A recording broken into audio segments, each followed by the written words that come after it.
Wait patiently for Him.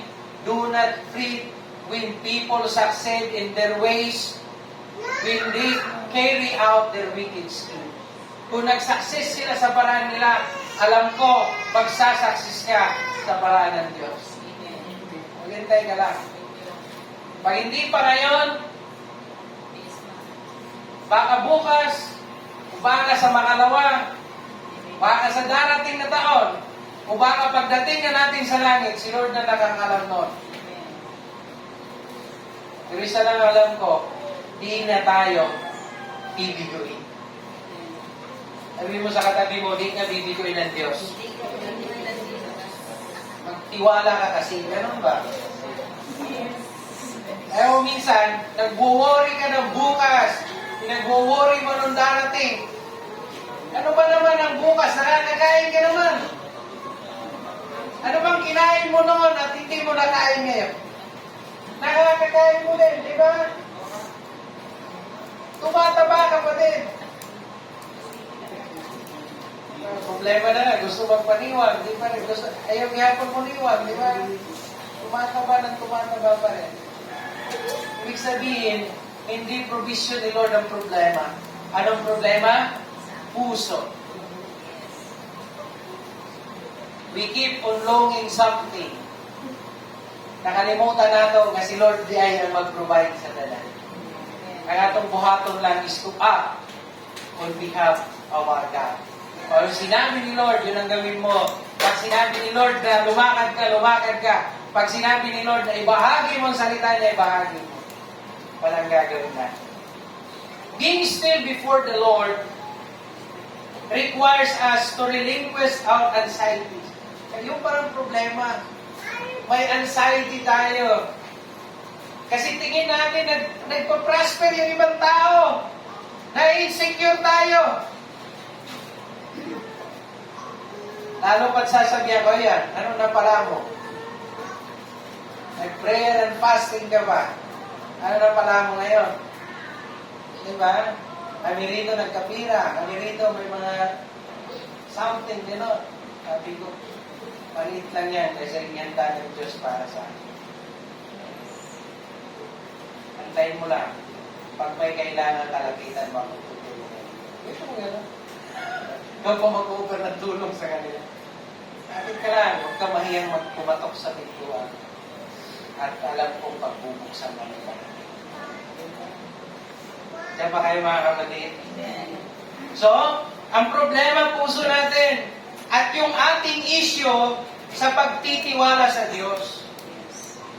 Kung minsan ang tiwala natin sa Diyos, iwan mo ba kung nagtiwala ba tayo talaga?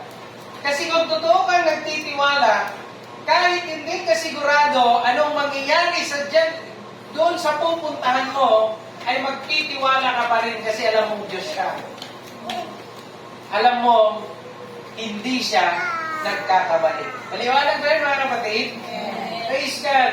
So, ano yung issue? Yung ating anxiety at yung ating pagtitiwala.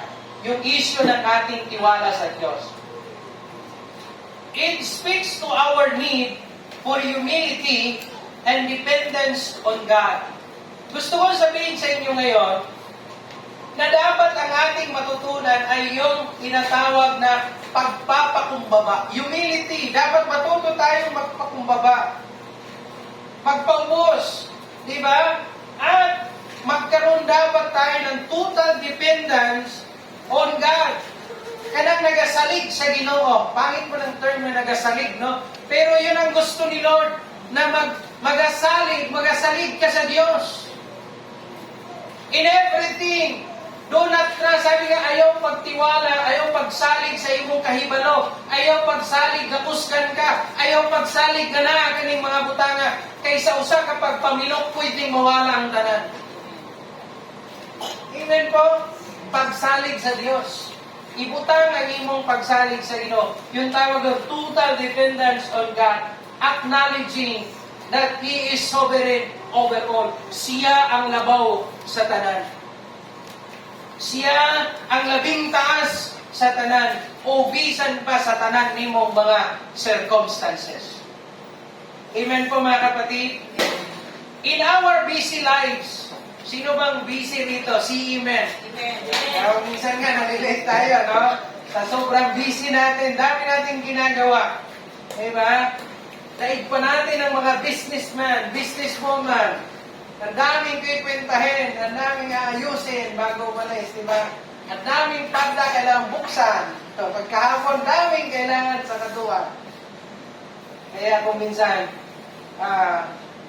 nakakaligtaan natin ang mas mga mahalagang bagay ang pagpupuri sa Diyos. So, in our busy lives, we can practice stillness by setting aside a specific time for quiet reflection and prayer. Bisan unsa ka busy, dapat mag-set aside ka of time na talagang para sa Diyos. Para sa imong ginatawag na quiet time, prayer, and reflection. Doon mo aninawon unsa ang tao nga nung gihigugma siya sa Diyos. Diba? Si David naman pwedeng gumawa nun, pwede mo rin gawin yun. Lord, unsay na nako. Nga nagbalansang ka sa cross para manuwas ko. Diba? Aninawa po panagsa. What is in me? Unsay na nako Ginoo. Nga nung gihigugma ko nimo pag-ayo. Consider creating a stillness routine. Dapat pag sinabing routine, pwedeng daily, pwedeng weekly, pwedeng monthly. Routine. Diba? Na ginagawa mo na paulit-ulit. Perhaps a few moments of silence. Di ba kung nauso sa Pilipinas ka ng 3 o'clock prayer, dapat na kay paala na unsa nga oras na imong pilion na para igahin mo para sa Ginoo. So, just a moment of silence. Pwedeng sa buntag, pwedeng sa gabi, pwedeng tunga-tunga sa adlaw o sa gabi. Depende kung asa kahiyan. Diba? Ang trabahoon lang is to meditate on God's Word and listen for His voice. Kaya kung di ta maghilom, kung di ta mupuyo, di ta maminaw sa Ginoo, di nato madunggan ang tingog sa Diyos. Amen po mga kapatid. Point number 2. The peace of God in stillness. Naay kalinaw nga ginahatag sa panahon nga muhilom ta. Uy, hindi na to, malinaw yun, no? Malinaw ang pagmuhilom. Minawayo ito. When we take time to be still, we open ourselves up to experiencing the peace of God. Philippians chapter 4, verse 6 to 7. Anong sabi?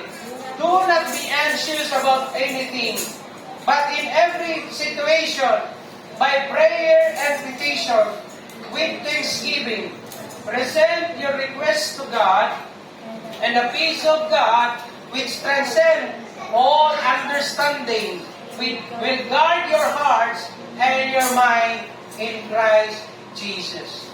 Praise the name of God. Anong sabi riyan? Do not be anxious about anything. Kanong problema magumi mo ng kabalo na gani kag problema pa rin mo. Diba? Do not be anxious about everything or about anything. Sabi niya rin, but in every situation, by prayer and petition, yan na naman pala kailangan. By prayer and petition, present. Anong gagawin natin? And with thanksgiving, present your request to God. Alam niyo anong kailangan mo? Sabihin mo sa Diyos. Diba? Huwag mong i-post sa Facebook. Sabihin mo sa Diyos. Present your request to God. At huwag mong kalimutang magpasalamat with thanksgiving. Laging magpasalamat. Kahit di favorable, kahit hindi pabor sa'yo, kahit alanganin, diba, anong gagawin mo? With thanksgiving. Present your request to God. Malinaw ba yun, mga kapatid? Praise God. So magpasalamat kahit ano man ang kinasadlakan ng buhay natin. Maging mabuti man ito, hindi. Kung tingin man natin hindi mabuti, magpasalamat pa rin tayo sa Diyos. Bakit? May liwanag pa rin lumabas. May nakita pa rin tayong araw. Diba? Ibig sabihin nun, hindi pa tapos ang Diyos sa atin. At mayroon pa siyang gagawing pagbabago sa buhay natin. Amen po, mga kapatid. Kung na-late ka ngayon, hindi ibig sabihin malilate ka na lang lagi. Kung naiwan ka ngayon, hindi ibig sabihin maiiwan ka na lang lagi. Diba? Kung hindi ka nakasama, hindi ibig sabihin na laging hindi ka kasama. Talagang may right time na inaalaw si Lord para sa atin. Amen po, mga kapatid. Kaya huwag kayong makundem, ha? Kung minsan, ang mga wali tayo parang napagsasabihan, huwag kayong makundem. Receive it as a teaching na tinuturuan tayo ng Diyos para maging matuto tayo para sa susunod ay hindi natin ulitin ang the same na pagkakamali na ginagawa. Amen pa, mga kapatid. Kayo makundem, ha? Huwag kayong masaktan. Ano ba ito si Pastor? Diba? Pag akong mali, pagsabihan niyo din ako. Diba? Praise God. At magpapasalamat ako sa iyo. At kinurit mo ako. Amen po. Alam mo, nagpapasalamat ako doon sa mga tao nag-cooperate sa akin. At galit ako doon sa mga tao ayaw magsabi kahit nagkamali na. Diba? Hindi naman tayo perfecto. We commit mistakes. Kung minsan nga, every time we commit mistakes. Diba? Salamat na lang at may nag-cooperate sa akin. Eh, huwag ka makundi pag pinagsabihan ka, isipin mo, mahal ka talaga ng Diyos. Yes. Amen? Kasi kung hindi ka mahal ng Diyos, wala nang magsasabi sa iyo ng correction. Laging sasabihin sa iyo, ang bait mo, diba? Ang ganda mo, kahit walang supply, diba? Sasabihin ka niyo, maganda ka, diba? Mapakit ka, parang gano'n. Ano yung sabihin nun? Inaasar ka. Hindi ka talaga totoong mahal. Amen po. Praise God. Diyan pa ba kayo? Amen. Hindi naman. Kala ko wala na kayo. Okay. Ano ba? The peace that comes from God is unlike any peace the world can offer. Napoy kalinaw nga i-offer ang Ginoo. O napoy kalinaw nga i-offer ang kalibutan. Pero di sila parehas. Okay. It is a deep, abiding sense of calm. Pero mo yung malalim na kalmado ka, hindi ka apektado ng mga nangyayari. And yung kahit sa gitna ng bagyo, kalmado ka pa rin. Yung po yun, yung stillness na pinoprovide ng Diyos. Yung peace na pinoprovide ni Lord. Na kahit nasa gitna ka ng bagyo, ay sasabihin mo, akala ko ulan lang. Bagyo pala. Di ba yung parang di ka apektado na kung anong nangyayari sa paligid. Yung po yung peace na pinoprovide ng Panginoon. When we are still before Him,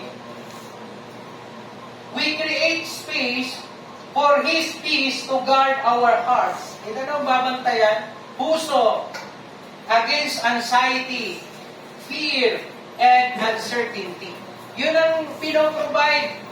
Pinoprovide tayo ng guard, ng gwardya, na iniingatan ang puso natin para hindi tayo makaramdam ng takot, hindi tayo makaramdam ng pag-aalala, at hindi tayo makaramdam ng anumang pag-aalinlangan. Galing, ano? Ganon kabait ang Panginoon. Kaya hayaan mo si Lord na gumalaw sa puso mo. Kung minsan, may mga panahon na hindi dapat tayo magalit, pero nagagalit tayo. Bakit? Dahil doon sa kung anong nararamdaman ng puso natin. Hindi ito dahil mayroon tayong mga nararanasang bagyo, ito'y dahil sa puso natin na nagkulang ng tinatawag na tiwala sa Diyos. Amen po mga kapatid. In Mark chapter 4 verse 39, yan ba? Wala. Okay. We see Jesus in the boat with his disciple during the first storm. He stand up, rebuked the wind, and said to the winds, "Quiet, be still." Ito po yung pangyayari na si Jesus ay natulog lang sa bangka while sila ay nakaharap ng bagyo. Diba? Nasa gitna sila ng laot at sila ay nasalubong ng bagyo. Puno na ng pag-aalala ang mga disciples, ngunit ang Panginoong Hesus ay mahimbing na natutulog. Diba? Kalmado siya. At ginising siya ng isa sa mga disipulo. At sinabi sa kanya, "Malulunod na tayo." Matutulog ka lang ba dyan? Parang ganun ang gusto sabihin, di ba? Matutulog ka lang ba dyan? Malulunod na tayo. Tumayo po ang Panginoong Hesus at sinabi, doon sa hangin at sa doon sa mga balod, sa gingon, "Quiet, be still." Sumunod sa Kanya. Ang bagyo ay sumusunod sa Diyos. Tingnan niyo ha, sa kwentong ito, sa istorya ito, sa pangyayari, o karanasan ng mga disipulo na ating nabasa ngayon, kahit ang mga bagyo ay naniniwala sa Diyos. Sumusunod sa Diyos.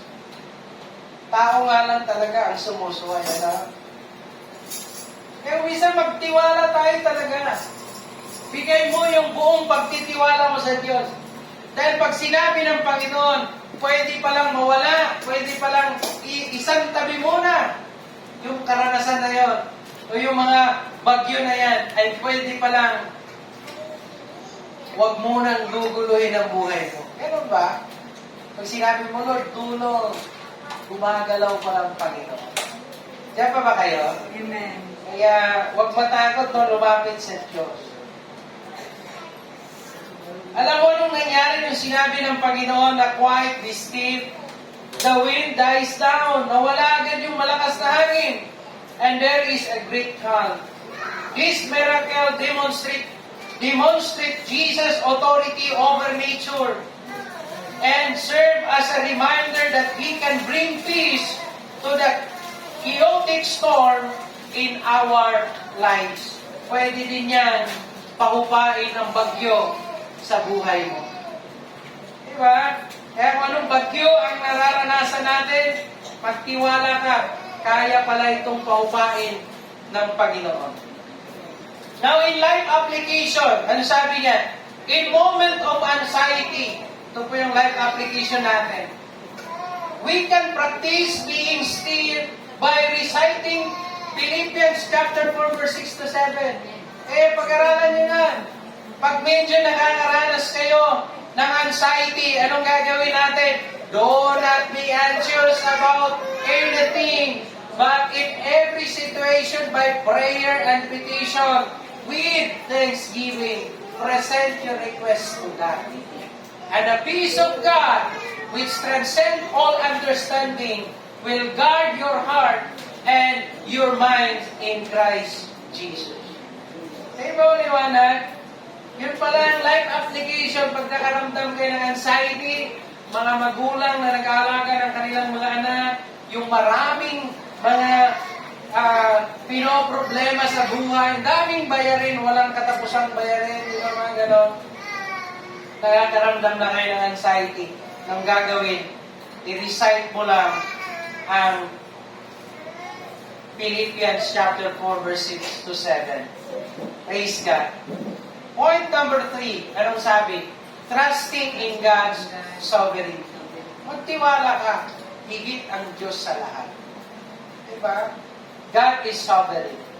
Being still is also a declaration of our trust to God. Pag kalmado ka lang, ibig sabihin, nagtitiwala ka sa Diyos. Pag hindi ka kalmado, ano ibig sabihin nun? Nawalan ka ng tiwala sa Diyos. When we choose to be still, we acknowledge that God is in control. Amen? Pag naging kalmado ka, ibig sabihin, pinili mo na si Lord ang mag-control. And that His plans are higher than our own. May plano tayo, pero higit ang plano ng Diyos. Eh, sabi na sa Isaiah chapter 41 verse 10, ini-encourage tayo by saying, so do not fear, for I am with you. Do not be dismayed, for I am your God. I will strengthen you and help you. I will uphold you with my righteous right hand. Diba? Binibigyan tayo ng encouragement ng Panginoon sa Isaiah 41 verse 10 na huwag tayong matakot, huwag tayong madismaya kung may mga bagay na pinakaingatan natin ng siyang nawala sa atin. Mga kaibigan, iniwan tayo, huwag tayong madismaya. Ang sasabihin natin, alalahanin natin na ang Diyos nating pinaglilingkuran ay Diyos. And He will strengthen us. At tutulungan niya tayo. Sasamahan niya tayo. At iingatan niya tayo ng kanyang kaliwang kamay. Amen. Ng kanyang mabubuting kamay. Exodus chapter 14 verse 14. Yan ba yan? Ayon. Anong sabi? The Lord will fight for you. You need only to be still. You need only to be still. Kaya pala hindi nakakagalaw ang Diyos kasi hindi tayo kumakalma. In every storms in life, learn to be still. Why? That is only the way that the Lord will fight for you. Basahin nga natin ulit yan ang sabi, the Lord will fight for you. You need only to be still. Pag hindi ka kalmado, pag hindi ka nag-relax, hindi makakagalaw si Lord. Kaya pa tayo mga kapatid? Praise God. So sabi niya rito mga kapatid, sa binasa natin, when we reflect on God's past faithfulness in our lives and the scriptures that we read, we find encouragement to trust Him for our present, including our future. Magtiwala ka, hindi lang ngayon. Pagtiwala mo na kay Lord, maging ang future natin. The act of being still connect us to God's character. The act of being still connects us to God's character, reminding us that He is our protector, He is our provider, and He is our guide. Liwanag ba yun mga kapatid? Ano yung tatlo na yun? Isipin mo lagi na si Lord ay ang ating protector, ang ating provider, ang ating guide. Pag nana kay Lord, hindi ka magkukulang. Kasi may provider ka. Hindi ka maano. Inaano ka ba? Hindi ka maano. Kasi siya ang protector mo. Ano pa? Hindi ka mawawala. Dahil siya ang guide mo. Sa Bisaya, di ka matalang. Ay naay nagagiyan mo. Amen po mga kapatid. Praise God. So, life application. Anong sabi? In times of uncertainty, kung naanaganit tayo mga kalibog igsoon, allow us to listen to God's voice. Maglaan ka talaga ng time na makinig sa Panginoon. Listen to God's voice. In our fast-paced world, it can be challenging. May mga panahon na itong ating kinakaharap ay grabe ang challenge. But now, dinasabihan tayo ng Panginoon, in times of uncertainty, practice the discipline of stillness by recalling God's past faithfulness. alalahanin mo, napakabuti ng Panginoon. Amen po? Create a gratitude list. Maglagay ka ng dapat mo ipagpasalamat sa Diyos. Dahil listahan ka dapat. Para hindi ka maubusan. Lahat ng sasabihin mo with thanksgiving. Kasi may listahan ka ng kung ano ang dapat mong pasalamatan sa Panginoon. Allow this reflection to strengthen your trust in His sovereign plan for your life. Amen? Point number 4. Anong sabi? The power of listening in stillness. Kailangan marunong kang makinig. Dili ka naghilom lang ka, tapos di ka maminaw. May mga taong gano'n. Gusto nila maghilom. Ayaw magsamok. Hindi na gusto na samok. Pero ayaw lang makinig. Diba? Alam mo ba, may kapangyarihan ng pakikinig. Kung ikaw yung kung may ugali ka na ayaw mong, gusto mo lang hingaw, pero ayaw mong makinig, baguhin mo na. Diba? Kasi, kakausapin talaga tayo ng Diyos pag still tayo. Pag kalmado tayo. Amen pa mga kapatid? Finally, being still, allow us to listen to God's voice. In our fast-paced world, it can be challenging to hear what God is saying amidst of noise. Sa mundo, napakaingay. At mahirap na pakinggan natin ang tinig ng Diyos. Psalm 62 verse 1 and 2, ano sabi? Truly my soul finds rest in God. My salvation comes from Him. Truly He is my rock and my salvation. He is my fortress. I will never be shaken. Praise the name of God. Niliwanag dito mga kapatid, diniklara ni David. David declares, truly my soul find rest in you. Find rest in God. Saan lang siya makakapagpahinga? Sa Diyos.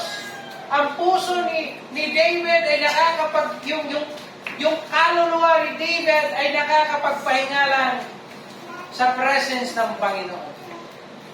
Kung nagagawa ni David yon, magagawa din natin na pwede para tayo makaranas ng kapahingahan sa presence ng Panginoon. Sinabi niya rito, my salvation comes from Him. Truly, He is my rock and my salvation. He is my fortress. I will never be shaken.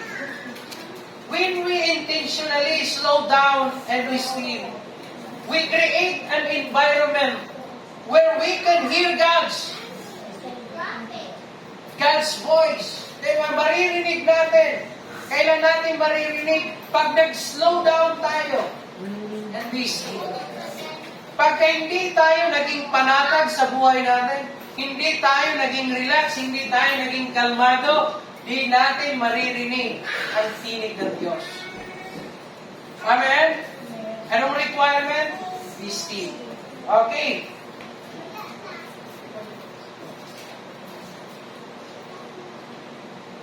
When we intentionally slow down and be still, we create an environment where we can hear God's guidance, comfort, and wisdom. Jesus often withdrew to lonely places to pray and listen to the Father. Kung ang Panginoon ginagawa niya, na pumupunta siya sa mga lugar na hindi maingay para pakinggan ang tinig ng tatay niya. Ganon din dapat ang ginagawa natin. Pag alam mo, mapakaingay ng mundo, anong gagawin mo? Maghanap ka ng lugar na mapapakinggan mo ang tinig ng Diyos.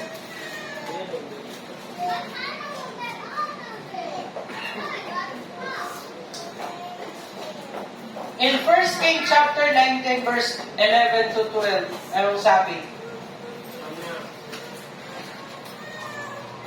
The Lord tells Elijah to stand on the mountain. As Elijah went, he experienced a powerful wind. Nakatayo siya doon sa top ng mountain, ay tinamaan siya ng malakas na hangin. Hindi lang hangin, pati earthquake. And also a fire. But the Lord is not in any of those instead. Ano ang naranasan niya una? Powerful wind. Hindi niya nakita si Lord doon. Sunod, earthquake. Hindi din niya nakita ang Panginoon doon. Sunod na nakita niya, fire. Anong conclusion ni Elijah? But the Lord is not in any of this. Instead, God speak to Elijah in a gentle whisper. Hindi niya nakita doon sa malakas na hangin, hindi niya nakita doon sa mga earthquake, hindi niya nakita din sa fire. Ano ang ginawa ng Panginoon? The Lord or God speak to Elijah in a gentle whisper. Mahinang, hung-hungra. Diba? This passage illustrates that God often speaks in the stillness and quietness of our hearts. Kinakausap tayo ng Panginoon pag kalmado tayo. Amen po. Anong nangyayari sa tao pagka malakas ang hangin? Anong nangyayari sa tao pag may earthquake? Anong nangyayari sa tao? Kahapon yung sa Barriados, di ba? Pag nakakita ng apoy.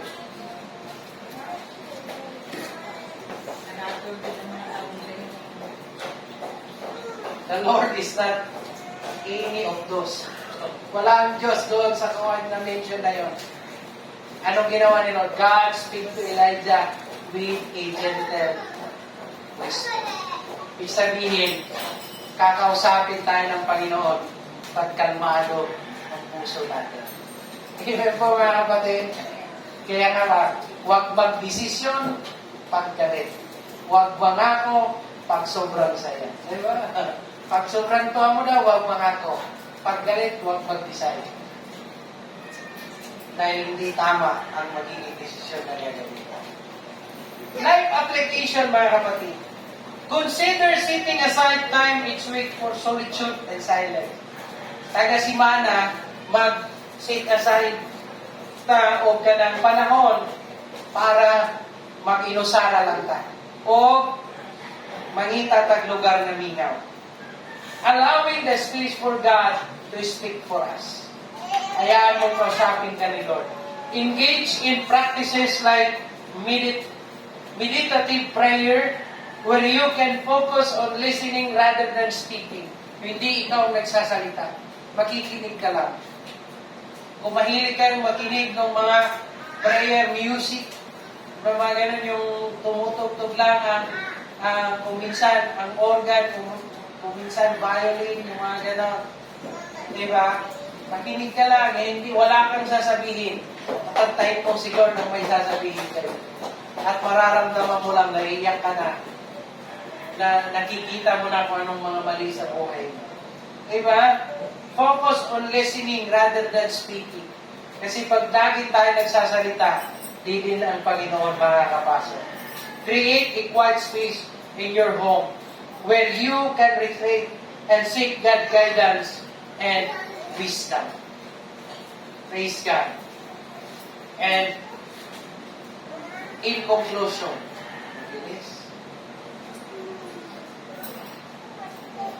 in the world of clamor for our attention. Tingnan nyo yun ang mundo, kailangan ng attention natin. Ang mundo ay mundo na papansin. Tama ba?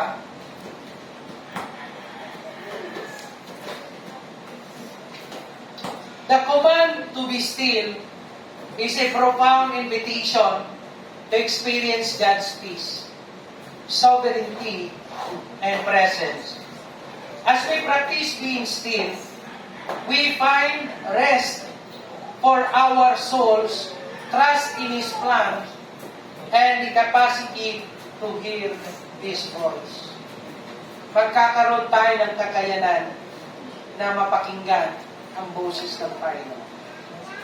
Anong gagawin natin, mga kapatid? Practice being still. Find rest for our soul. Trust in His plan. And we will have the capacity to hear the voice of God. Let us remember the words of the psalmist. Be still and know that I am God. May we embrace this command with an open heart, allowing it to transform our lives. Tugutin na magbago ni sa atong kinabuhi. As we live here today, may we carry the message of stillness into our daily routine. Dapat maging tagapagdala tayo ng stillness to our daily routine. Na hindi ikaw yung pagmumulan ng kagubot, pagsugdan o kanang kasamo. Na dapat ikaw ang nagadala o kaning nagadbit-bit ka o kinaiya na kalmado. Amen. So, trusting in God and seeking His peace amidst life's storm. Na kahit ano pang karapin mo sa buhay, makikita pa rin sa'yo yung pagtitiwala sa Diyos. At yung hindi ka natataranta amidst of life's storm. Yun ang mga tunay na nagtitiwala sa Diyos. Na pag may problema, kalmado lang sila. Na para baga, walang nangyari. May naunawaan pa tayo, mga kapatid? Praise God.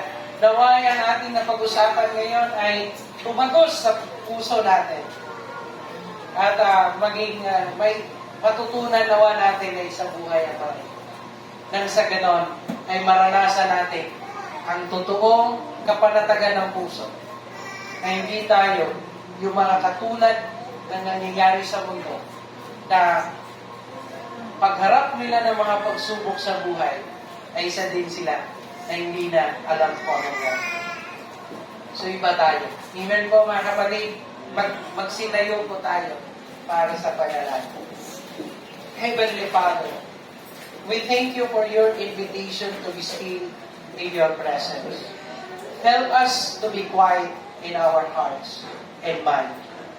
Help us to trust in you, in your sovereignty. Help us to listen to your voice, O God. May we find peace in the stillness and find strength in our faith. As we go forth, remind us to embrace the moment of stillness, knowing that you are God in Jesus' name. Lord, dami naming nararanasan, dami namin pinagdadaanan. Mga nanay, mga tatay na nandito, we face different storms in life.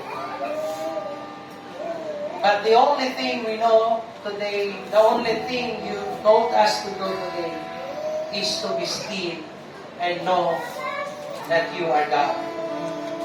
So we will do this, Lord, remembering that you are faithful to us. Bless mo po mga nanay, mga tatay, lahat na nandito, maging ang mga minsan nakakaramdam kami ng pag-aalala. Nagwo-worry kami in our future. Hindi kami mapanatag dahil sa kung ano kalagayan ng pamumuhay na mayroong kami. But Lord, we put our trust in you alone.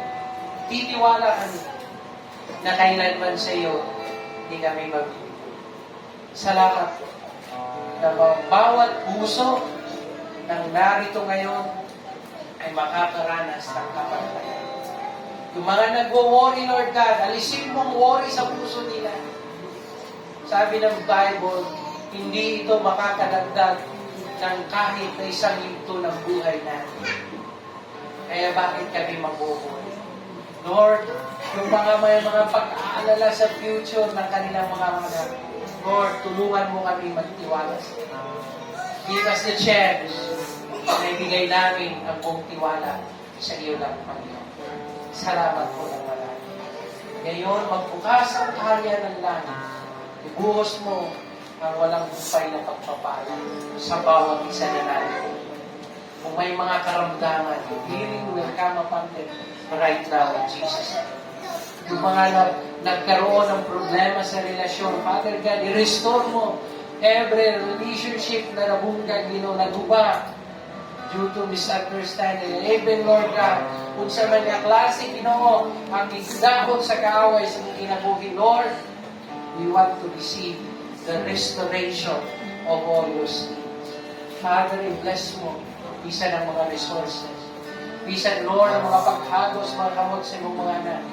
Lord, you said na lahat ng aming mga pagpapagal ay ma-enjoy natin. Bless mo po, Lord, yung aming mga pinagpagulan. At gawin mo po ang bawat isa na mag-enjoy sa mga pagpapagal. Salamat po, Panginoon, sa biyaya. Sa lahat po ng pagpapala na dahil, ngayon pala ay nagpapasalamat tayo sa iyo. Gaya ng sabi niya, present all our requests with thanksgiving. Kapasalamat. Binibigay namin sa iyo lahat ng aming mga requests. At alam namin na tatanggapin namin ang lahat ng mga kasagutan. Na hindi man ako nabanggit, ngunit kailangan ng aking mga naway ito'y maging yes and amen for the glory of God. Sagutin ko po gamit ang kanilang pananampalataya. Thank you po na marami. In Jesus' name, amen.